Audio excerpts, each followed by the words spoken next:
नमस्ते। वास्तु और हैप्पीनेस में आपका स्वागत है। और आज जिस टॉपिक पे मैं बात करने वाली हूँ ये बहुत ही कॉमन टॉपिक है और हर कोई इस चीज से परेशान है। जैसे मोस्टली आजकल खास करके लोगों के घरों में काफी झगड़े होते हैं, हस्बैंड वाइफ में बहुत ज्यादा होते हैं, या अगर सास बहू हैं या जो भी हैं घर में मेंबर्स, उनके बीच में अगर आपसी झगड़े बहुत ज्यादा हो रहे हो तो इसका भी बहुत हद तक वास्तु से रिलेटेड कारण हो सकता है या वास्तु से रिलेशन हो सकता है। और ये बहुत हद तक तो कुंडली के ऊपर भी डिपेंड करता है। जैसे कि अगर आपकी कुंडली में सूर्य या सन जो है ये नीच राशि में हो या नीच राशि में बैठा हो तो आपके घर में काफी ज्यादा झगड़े, मनमुटाव, आपका जो वैवाहिक जीवन है वो अच्छा नहीं बीतेगा। और सूर्य के अलावा जैसे शनि और राहु केतु ये भी अगर जैसे कि सही ना हो, नीच राशि में हो, तो भी ये काफी हद तक जैसे हमारे वैवाहिक जीवन को, जो हमारी फैमिली लाइफ को काफी हद तक डिस्टर्ब करते हैं। ये तो हो गई कुंडली की बात। और कुंडली में कुछ ग्रह ऐसे होते हैं, ग्रह दोष, जिन्हें कुछ हद तक तो सही किया जा सकता है लेकिन पूरी तरीके से उनके प्रभाव को, दोष को खत्म नहीं किया जा सकता। पहले तो मैं आपको कुछ उपाय ऐसे बता देती हूँ, कुछ टिप्स ऐसे देती हूँ जिससे कि अगर आपका जैसे कि सूर्य नीच राशि में हो या सूर्य नीच राशि में बैठा हो या शनि राहु केतु ये खराब हो तो वो सही हो जाए। उसके बाद हम बात करेंगे वास्तु की, वास्तु से आप कैसे इसे ठीक कर सकते हैं। तो जैसे हमारी ये रिंग फिंगर होती है, तो अभी मैं आपको दिखा रही हूँ, ये फिगर में आप देख लीजिए, मैं अपना हाथ नहीं दिखा सकती है, फिगर में आप देख लीजिए। और इसमें जो इसके ये जो माउंट दिख रहा है आपको, ये अगर आप जैसे इस तरीके से हथेली करेंगे और आपको ये नीचे गड्ढा सा दिखाई दे इस उंगली के, जैसे ये उंगली है इसके यहाँ पे जो जैसे ये सब होते हैं, ये गड्ढा सा दिखाई दे आपको, तो आप समझिए कि ये जैसे कि आपका जो सूरज प्लैनेट है, जो सन प्लैनेट है, ये नीच राशि में है, ये कमजोर है। तो इसके लिए आपको मेहनत करने की जरूरत है।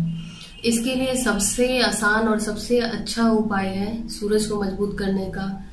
जो भी आपके घर में बड़े हैं, बुजुर्ग हैं, मतलब फादर फिगर हैं, जैसे आपके अगर शादीशुदा हैं तो ससुर जी हो गए, अनमैरिड हैं तो आपके पापा हो गए, या टीचर्स वगैरह हैं, जो गुरुजन हैं, उनका आदर करें, उनकी इज्जत करें, उनको ठेस न पहुंचाएं। ये तो सबसे पहला तरीका है जिससे कि आप अपने सन को, सूरज वाले सूरज अगर कमजोर है, आपका सूर्य ग्रह कमजोर है, उसको ठीक कर सकते हैं। दूसरा है आप घर में तुलसी का पौधा लगाएं। तुलसी का पौधा भी बहुत हद तक नेगेटिव एनर्जी को कम करता है, नेगेटिव एनर्जी, नेगेटिव वाइब्रेशंस और घर की लड़ाई झगड़े, इन सब चीजों को रोकता है। उसमें काफी पॉजिटिव वाइब्रेशंस होती हैं जो कि घर के लोगों में आपसी तालमेल बनाने में काफी हद तक मदद करता है।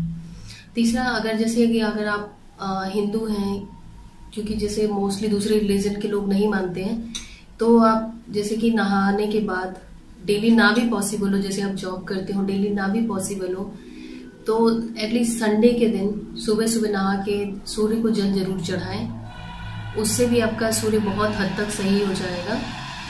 और अगर जैसे कि अगर आप दूसरे धर्म के हैं, जो भी हैं, तो भी अगर आप सूर्य की वंदना करते हैं तो उसमें कोई बुराई नहीं है। बाकी आपकी अपनी मर्जी है, आप अपने हिसाब से स्वतंत्र हैं। और दूसरा फिर हो गया, आते हैं हम शनि और राहु केतु पे। शनि और राहु केतु अगर खराब है, गलत घर पे बैठा है, तो भी आपके लिए काफी हद तक नुकसानदेह हो सकता है। शनि की ये वाली उंगली है और इसके आगे जैसे ये प्लैनेट है, वो आप देख के पता लगा सकते हैं कि आपका शनि सही है, गलत है, तो इससे भी आपको पता लग सकता है। बाकी आपको पता लग जाएगा, जैसे कि अगर आपका शनि खराब है तो आपके घर में बहुत जल्दी जल्दी नल वगैरह खराब होते हैं, बिजली का सामान खराब होता है, एक्सीडेंट्स वगैरह जैसे ये मतलब बहुत फ्रीक्वेंटली होते हैं घर के लोगों के, या जो भी मिस हैपनिंग इस टाइप की, तो आप समझ लीजिए शनि खराब है। तो उसके लिए आप ये करना चाहिए, सबसे पहले तो आपको घर में जो भी पुराने टूटे चप्पल, जूते जो भी हैं, उनको घर से फेंक दें। उन्हें बार बार सिलवा के ना पहने, उन्हें किसी को दान कर दें, नहीं तो फेंक दें। कोई भी टूटी हुई चीजें घर में ना रखें। बिजली का सामान वगैरह कोई खराब है उसे ठीक करवा लें, नहीं तो अगर नहीं काम का है तो उसे फेंक दीजिए, घर में मत रखिए घर में। और राहु केतु के लिए जैसे घर में आप कबाड़ बिल्कुल भी मत रखिए। बहुत लोगों की आदत होती है कि घर में कबाड़ जमा करके रखते हैं, कई कई सालों का जमा करके रखते हैं, और 99% केसेस ऐसे होते हैं जिसमें सबसे बड़ा कारण जो घर में हम कबाड़ इकट्ठा करके रखते हैं वो होता है घर में लड़ाई झगड़े का। तो घर में जितने भी एक्स्ट्रा सामान है, फालतू सामान है, लड़ाई झगड़े का जो कारण बनते हैं, उन सबको हटाइए, साफ कीजिए। आपने ये जैसे आपने कुछ सामान ऐसे सोच के रखा होगा, अभी नहीं 5 साल बाद काम आ जाएगा, 10 साल बाद काम आ जाएगा, वो सामान काम आए ना आए, लेकिन उसकी वजह से आपके घर में लड़ाई झगड़े जरूर होंगे। इसलिए उस सामान को हटाइए और जितना सामान आप मेंटेन कर सकते हैं, जितनी चीजें आप सही से मेंटेन कर सकते हैं, सही से साफ सुथरा रख सकते हैं, उतनी चीजें रखिए। जो नहीं आप कर सकते हैं तो दूसरों को देख के वो सामान अपने घर में ना भरें। जितना सामान आप मेंटेन कर सकते हैं इजीली, उतना ही रखें। उसके बाद हम आते हैं जैसे वास्तु का। वास्तु में जैसे कि अगर आप किराए के मकान में रहते हैं तो आपको मकान का जो भी वास्तु दोष है वो लगभग आधा हो जाता है, आपको आधा ही दोष लगता है, पूरा नहीं लगता है। लेकिन अगर आपका अपना मकान है तो आपको वास्तु दोष पूरा लगेगा। तो जैसे कि सबसे पहला तो होता है वास्तु में कि आप अपने घर का जो ईशान कोण है वो हल्का रखिए। ईशान कोण हल्का रहेगा, साफ सुथरा रहेगा, वहां कूड़ा करकट गंदगी नहीं रखिए, साफ सुथरा रखिए। तो जो घर के मर्द हैं, जो घर के कमाने वाले हैं, जो पुरुष वगैरह हैं, उनका दिमाग अपने आप शांत रहेगा, क्योंकि उनके जो काम होंगे वो इजीली हो जाएंगे। तो काम में रुकावट नहीं होगी, तो उनका मूड अपने आप ठीक रहेगा, लड़ाई बहुत हद तक कम हो जाएगी। दूसरा, जैसे ग्रहों को ठीक करने के लिए, जैसे राहु केतु शनि वगैरह को ठीक करने के लिए भी घर से कबाड़ वगैरह निकालना जरूरी है। वास्तु दोष को दूर करने के लिए भी घर में जो फालतू सामान है, फालतू कूड़ा करकट कबाड़ है, उसको हटा लीजिए, बिल्कुल भी घर में मत रखिए। और अगर आप चाहें, अगर आप अफोर्ड कर सकते हैं, वैसे तो बहुत सस्ता आता है, जो डक के पेयर होते हैं आप उनको अपने बेडरूम में रख सकते हैं। और नहीं तो राधा कृष्ण की जो मूर्ति होती है या राधा कृष्ण की जो फोटो होती है वो आप अपने बेडरूम में रख सकते हैं। और आपका बेडरूम साउथ वेस्ट में रखें, गलती से भी अपना बेडरूम ईशान कोण या नॉर्थ ईस्ट में ना रखें। खास करके जिन लोगों की नई शादी हुई हो तो अपना बेडरूम ईशान कोण में कभी भी ना रखें।